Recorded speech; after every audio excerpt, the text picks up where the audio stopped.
किसी भी काम को अगर करना मकसूद है, उसमें अगर आपके पास स्किल है, महारत है, तो उस काम को बाखूबी सर अंजाम दे सकेंगे। मिसाल के तौर पे अगर आपको कार चलाना है, जब तक आपको कार चलाने की स्किल नहीं है, महारत नहीं है, आप अच्छे से कार नहीं चला सकते, आप अच्छे ड्राइवर नहीं बन सकते। आप खाना पकाना चाहते हो, स्किल नहीं है, महारत नहीं है, आप अच्छे कुक नहीं बन सकते। बिल्कुल इसी तरह से आप पढ़ाना चाहते हो और आप पढ़ा रहे हो, आप एक उस्ताद हो, आप टीचर हो, लेकिन आपके पास बुनियादी महारत नहीं है, आपके पास टीचिंग की बेसिक स्किल्स नहीं है, तो आप अच्छे से पढ़ा नहीं सकोगे। होगा आप क्लास जाओगे, आप तलबा को पढ़ाओगे, एक पीरियड खत्म होगा, दूसरा पीरियड शुरू होगा, लेकिन बच्चों में जो आपको इनकलकेट करना है आप वो इनकलकेट नहीं कर पाओगे। ये ट्रेनिंग सेशंस जो आपको YouTube की वीडियोस के जरिए से मिल रहे हैं, ये आपकी इन्हीं टीचिंग स्किल्स को इंप्रूव करने के लिए है। तो आप सबसे रिक्वेस्ट है कि आप इस चैनल को सब्सक्राइब करें, ताकि आने वाली तमाम वीडियोस आपको बर वक्त मिल सकें और आप इन वीडियोस के जरिए अपने टीचिंग स्किल्स को बेहतर कर सकें। आज हम टीचिंग स्किल पे बात करेंगे, वो बहुत ही बुनियादी और बहुत ही अहम है। मेरी अपनी जाती ऑब्जर्वेशन है, बिलखसूस प्राइमरी सेक्शन की मैं बात कर रहा हूं। बहुत सारे साथियों से मुलाकातें रही, बहुत सारे टीचर्स का यह कहना है कि प्री प्राइमरी और प्राइमरी यहां पर तो घर से लेसन क्या तैयार करके आए, ये तो हमें सारा आता है। बस क्लास में जाएंगे, किताब खोलेंगे, व्हाइट बोर्ड होगा, तलबा सामने होंगे, बोर्ड पे लिखना शुरू करेंगे, बच्चे सबक याद करेंगे और पीरियड खत्म हो जाएगा। यही बुनियादी गलती हमारे साथ करते हैं। देखिए, जिंदगी के हर सफर में, जिंदगी के हर काम में हम प्लानिंग करते हैं और कहा जाता है अ प्लानिंग इज अ की टू सक्सेस। और जब हमने प्लानिंग ही नहीं की, अपने उस 35 मिनट के पीरियड की हमने प्लानिंग नहीं की, तो सोच सकते हैं कि वो हमारे 35 मिनट कैसे निकलेंगे? तो सोच सकते हैं वो हमारे 35 मिनट किस तरह से इस्तेमाल होंगे? वो जो हमारे सामने 35 तलबा बैठे हैं, वो 25 से 30 से 35 तलबा मौजूद हैं, हमने उनके मतलब कोई प्लान नहीं किया, तो हम उन्हें अच्छे से पढ़ा कैसे सकते हैं? तो जी, आज हम बात करेंगे लेसन प्लान की। आप प्री प्राइमरी को पढ़ा रहे हो, चाहे आप पीएचडी की क्लास को पढ़ा रहे हो, lesson plan is very important whenever you want to deliver your lecture to your students. Without making a perfect plan you can deliver, but you can never deliver efficiently. Efficiency कैसे आएगी आपके lesson में? आप attractive कैसे करोगे? आज के lesson plan में हम लोग सीखेंगे। तो आज का जो हमारा मौजू है वो है लेसन प्लान। कोई भी लेवल हो, लेसन प्लान इंतहाई जरूरी है। लेसन प्लान ना सिर्फ क्लास में टीचर को, बल्कि आने वाले ऑब्जर्वर को बता रहा होता है कि इस क्लास के अंदर ये जो पीरियड चल रहा है, इसको किस अंदाज में पढ़ाया जा रहा है, कौन सी एक्टिविटीज की जा रही हैं, कौन सा रिसोर्स मटेरियल इस्तेमाल किया जा रहा है और कौन सा कंटेंट इस्तेमाल किया जा रहा है। हमारा लेसन प्लान का जो फर्स्ट की एरिया रहेगा वो होगा फैक्चुअल इंफॉर्मेशन। जी, फैक्चुअल इंफॉर्मेशन बुनियादी तौर पर आपकी उस क्लासरूम के मुताल्लिक इंफॉर्मेशन, आपके स्टूडेंट्स, आपकी क्लास में जेंडर कौन सा बैठा हुआ है, मैं इसे पॉइंट आउट करके लिख रहा हूं, 1.1 पे आ जाएगा। आप कौन सा सब्जेक्ट का प्लान कर रहे हो? 1.2 आपके पास आज टॉपिक क्या रहेगा? 1.3 फैक्चुअल इंफॉर्मेशन को अभी सिर्फ हम डिस्कस कर रहे हैं, क्लास का लेवल क्या होगा? लेवल हमें डिस्क्राइब करेगा कि हमने जो एक्टिविटीज इस लेसन प्लान में ऐड की हैं, क्या वो इस लेवल के लिए फिजिबल भी है कि नहीं है। मिसाल के तौर पे अगर आप क्लास 1 का लेसन प्लान बना रहे हो, लेकिन उसके अंदर जो आपने एक्टिविटी ऐड कर दी वो एक्टिविटी का लेवल मैट्रिक के लेवल का है, तो जाहिर बात है वो मिसफिट होगी। तो ये क्लास का लेवल बेसिकली डिस्क्राइब करेगा कि आपने जो लेसन प्लान बनाया है कि वो ठीक बना है। इसी के अंदर 1.4 स्ट्रेंथ ऑफ स्टूडेंट्स। यहां पे स्टूडेंट्स की स्ट्रेंथ ये इसीलिए जरूरी है कि लेसन प्लान के अंदर हमें पता चल सके कि आपने जो एक्टिविटी ऐड की है, जो मेथोडोलॉजी अप्लाई की है, जो टीचिंग अप्रोच का इस्तेमाल आपने किया है, क्या वो इस स्ट्रेंथ के अकॉर्डिंग है, ये हमें इसमें डिस्क्राइब करेगा। 1.5 we are going to discuss about gender.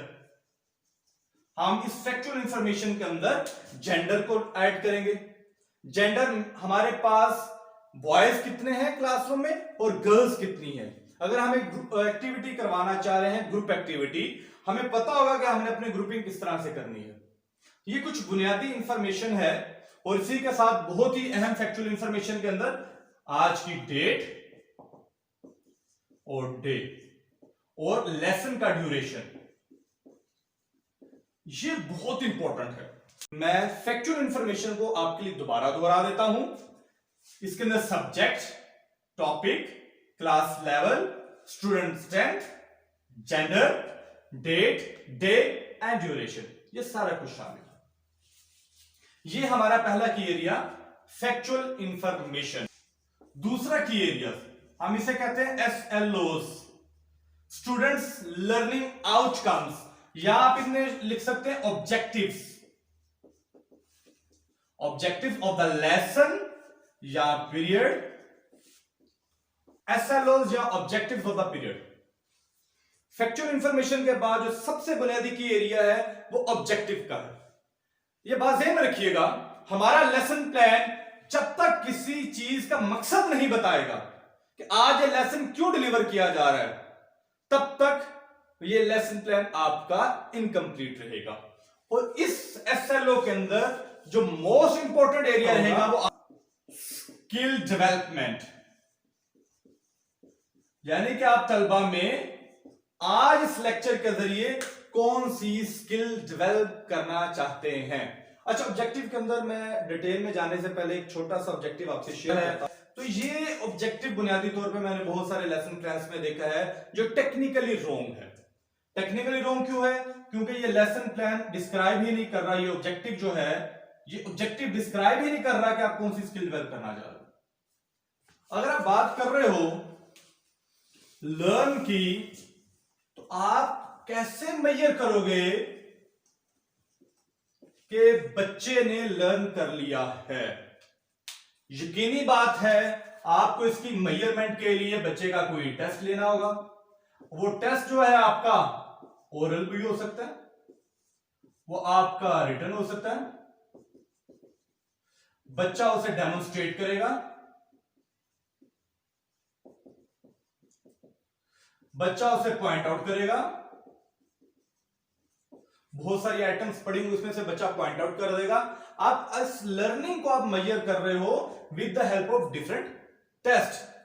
बच्चा उसे प्रेजेंट करेगा in front of the class, बच्चा उसे डिस्क्राइब करेगा, बच्चा उसकी एक्सप्लेनेशन देगा, बच्चा उसे समराइज करेगा। ये वो बुनियादी स्किल्स हैं जो बच्चे में डेवलप कर रहे हो, जो टेस्ट के जरिए आपने स्किल्स चेक की हैं। लाजिम नहीं है कि आपने बच्चे को आज स्टोरी पढ़ाई, एक आपने चैप्टर पढ़ाया, बच्चा उसके अंदर अहम पॉइंट भी पॉइंट आउट कर दे, डेमोन्स्ट्रेट भी कर दे, रिटन भी दे दे, ओरल भी दे दे, प्रेजेंट भी कर दे, डिस्क्राइब भी कर दे।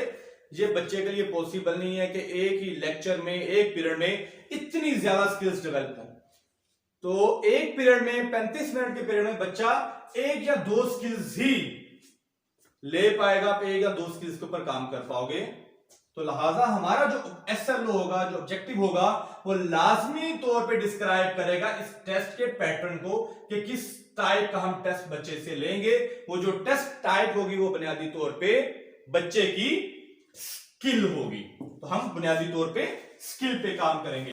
ऑब्जेक्टिव आपका must be a very smart. This is basically an abbreviation of something. S stands for something, MART. Every letter, each and every letter describes a quality. S stands for specific, M refers measurable, कि आप जो बनाने जा रहे हो वो must be a measurable, ए कह रहा है कि अटेनेबल भी होना चाहिए, ये क्वालिटी बता रहा हूं मैं एक अच्छे ऑब्जेक्टिव की। ये ना होगा ऑब्जेक्टिव बनाए कि at the end of the period the student will be able to speak English fluently. It is not attainable, ये अटेनेबल नहीं है।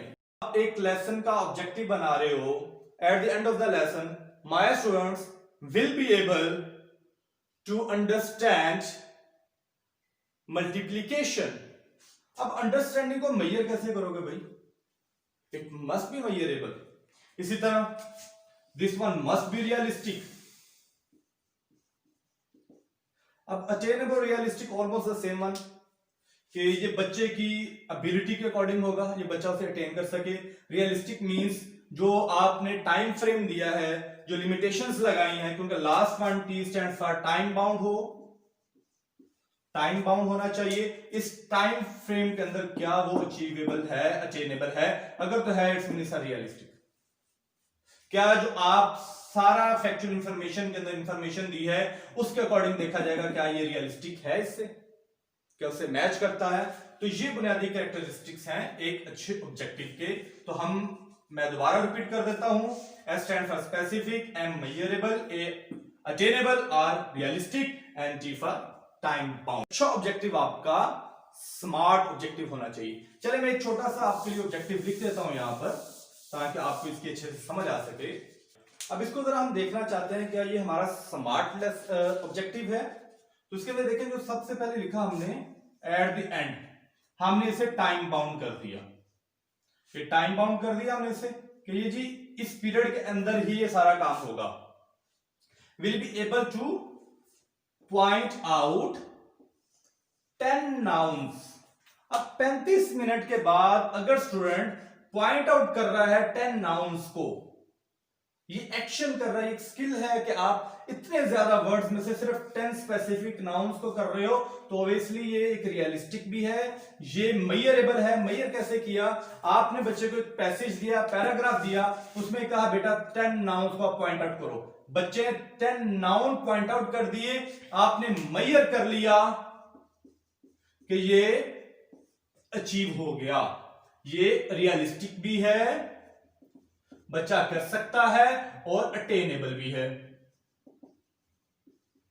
और ये बड़ा स्पेसिफिक भी है। स्पेसिफिक कैसे? आपने बड़ा स्पेसिफिक लिखा कि 10 nouns. Clear about the SLO। Third की point is introduction of the lesson.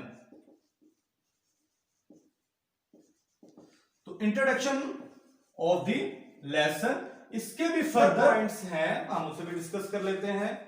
First है अटेन स्टूडेंट्स अटेंशन। क्योंकि अटेंशन गेन करने के लिए क्या करना होगा? आप एक छोटी सी स्टोरी लेके आओगे क्लासरूम में, आप बच्चों से कोई क्वेश्चन कर लोगे, आप बच्चों के साथ आज की उनकी क्लास जो गुजर चुकी है उनके मतलब पूछोगे। अगर आपका फर्स्ट पीरियड है तो आप बच्चों से उनके आज सुबह के ब्रेकफास्ट के मतलब पूछ सकते हो, आज की पूरी एक्टिविटीज के प्लान के मतलब पूछ सकते हो। A general discussion. आज बहुत बेहतर यह है कि आप बच्चे से उस रेलिवेंट टू द लेसन ही कोई क्वेश्चंस करें, इंटरेस्टिंग क्वेश्चंस आप तलाश करके लेकर आएंगे। आज जो आप पढ़ाने जा रहे हो, the topic which you are going to teach the student, आप उसे रिलेट करोगे किसके साथ? With prior knowledge.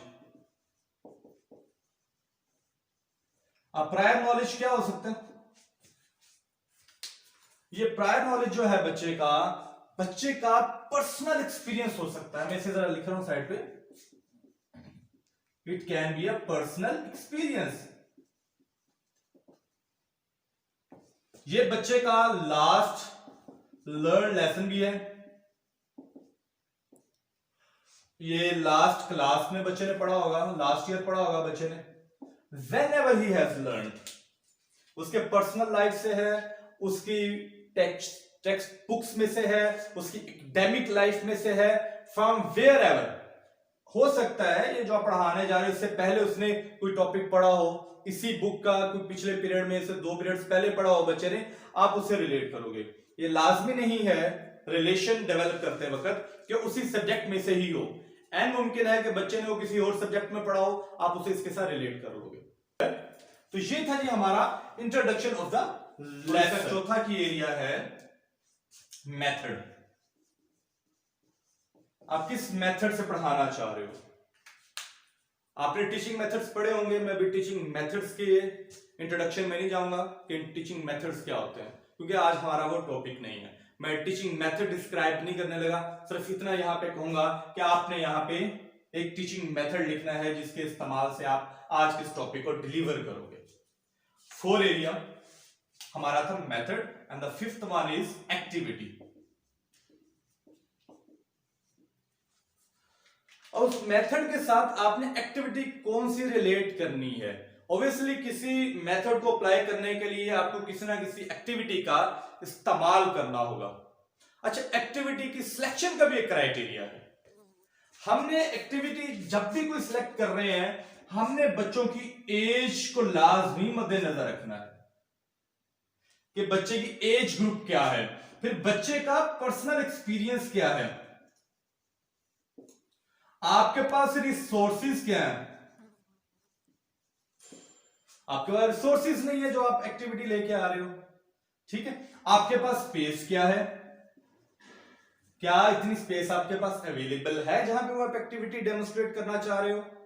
एंड मुमकिन है जो आप एक्टिविटी लेके आए हो वहां पर वो डेमोन्स्ट्रेट ही ना हो सके। अच्छा, यहां तक तो हमारा मामला हो गया कि हमने मेथोडोलॉजी पे अप्लाई कर दी, हमने एक्टिविटी भी बता दी हम कौन सी एक्टिविटी करने जा रहे हैं। अब बच्चे को लेसन पढ़ा दिया गया है, प्लान के अंदर है वो है रिकैप्चुलेशन, असेसमेंट। हम इसको ऐड करेंगे, हम लिख देते हैं असेसमेंट। अच्छा, असेसमेंट में क्या करेंगे हम लोग? जो आज पूरे दिन में हमने लेसन डिलीवर किया है, उस लेसन के मुतल्लिका तलबा से सवालात करेंगे। आप वो सवालात जो तलबा से करने हैं वो लिख कर लेकर आओगे कि अच्छा यार, मैंने आज बच्चे को फंजाई के मुतालिक पढ़ाया है, तो फंजाई के मुतालिक क्या, आज मैंने बच्चों को नाउन पढ़ाया, नाउन के मुतालिक क्या सवालात हो सकते हैं। तो यानी कि वो सवालात जो आप असेसमेंट में रिकैप्चुलेशन में करोगे, ये आपको बताएगा कि आज जो सारी आपने इतनी एफर्ट की है उसकी आउटपुट क्या रही।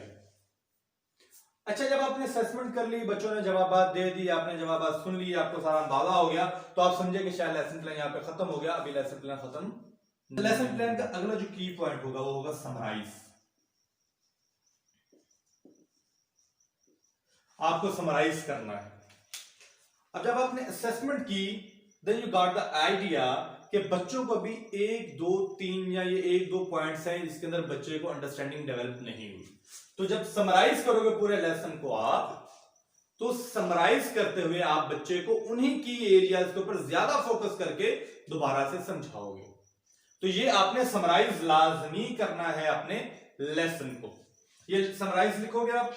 उसके बाद अगला पॉइंट है 8 नंबर पे होमवर्क। आप बच्चे को क्या होमवर्क देना चाह रहे हो? आप बच्चे को होमवर्क क्या देना चाह रहे हो? क्या बच्चे को कोई असाइनमेंट देना चाह रहे हो? बच्चे को रिटन वर्क में जाएगा, बच्चे को ओरल वर्क में जाएगा? किस टाइप की आप असाइनमेंट देना चाह रहे हो वो आप मेंशन करोगे। और 9वें नंबर पर बहुत ही इंपॉर्टेंट, रिव्यू। ये लिखने की जरूरत नहीं है। जब आप स्टाफ रूम में जाओ, पीरियड खत्म हो जाए, नया लेसन प्लान बनाने लगो, तो आपने आज की पूरी एक्टिविटी को जो क्लासरूम में हुई, बच्चों के रिस्पॉन्सेस को अपने मद्देनजर रखते हुए अगले लेसन प्लान को अपने बनाना है। तो ये था जी हमारे बेसिक 9 की एरियाज। इसका एक सब की एरिया को मैं आपको बता दूं, वो लाजमी आप ऐड कीजिएगा, ये बड़ा जरूरी होता है आपके लिए। 10वें नंबर पर मैं लिखा हूं रिसोर्सेज।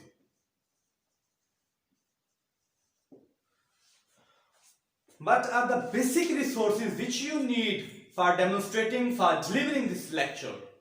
आपने अक्सर क्लासरूम में देखा होगा कि क्लास में टीचर आया, काम करने लगा, बेटा भाग के जाओ 7 वाली क्लास से डस्टर लेके आना। डस्टर भूल गया क्योंकि उसने लिखा नहीं है क्लासरूम एंटर होने से पहले, उसने रिव्यू नहीं किया अपने लेसन प्लान को। अच्छा बेटा चौक लेके आना, बेटा पेन लेके आना, बेटा इंक लेके आना, बेटा ये करके लाना, बेटा वो करके लाना। अब बच्चों की दौड़ें लगवाई होती हैं क्लासरूम से। वो तमाम resources which you need to deliver this lecture, you must have to write all those things.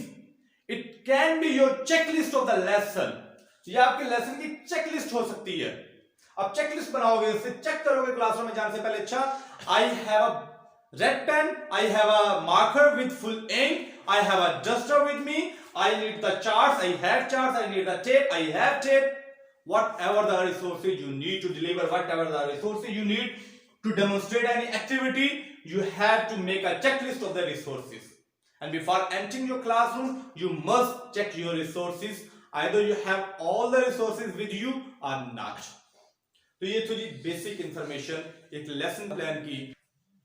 मैं उम्मीद करता हूं कि ये जो लेसन प्लान हमने डिटेल डिस्कस किया है, आप इसकी अगर एक दफा मशक कर लेंगे, शायद आपको हो सकता है कि इब्तदाई 1 हफ्ता 2 हफ्ता 3 हफ्ता इसकी तैयारी में कुछ दिक्कत हो, कुछ परेशानी का सामना करना पड़े आपको, लेकिन यू विल ऑब्जर्व आफ्टर 2 और 3 वीक्स, अगर आप कंटिन्यूसली से प्लान कर रहे हो 2 और 3 weeks, when ever you will open your book, आपको ओपन करते ही विद इन मैक्सिमम 5 मिनट्स में आपका लेसन प्लान तैयार हो जाएगा, क्योंकि आपका माइंड उसके मुताबिक काम करना शुरू हो चुका होगा, आपका माइंड इसके मुताबिक सोचना शुरू हो चुका होगा, आपका माइंड इसके मुताबिक सेटअप हो चुका होगा, तो आपको इसके ऊपर ज्यादा वक्त दरकार नहीं होगा।